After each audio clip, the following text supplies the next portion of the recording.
कैलासवासिने कर्तव्यं दैवमाह्निकम्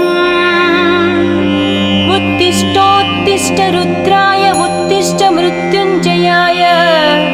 उत्तिष्ठ वृषभरूढाय त्रैलोक्यं मङ्गलं कुरु।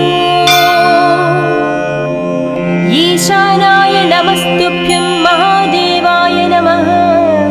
त्र्यम्बकाय सदाशिवरूपाय त्रिनेत्रम् चिताभूविहरं नमो कामाग्निरुद्राय नमस्ते नमस्ते चिदानन्दमूर्ते तव सुप्रभातम् तव सुप्रभात वीरभद्राय चन्द्रशेखराय नमो नमः विधि शिवशङ्कर नागे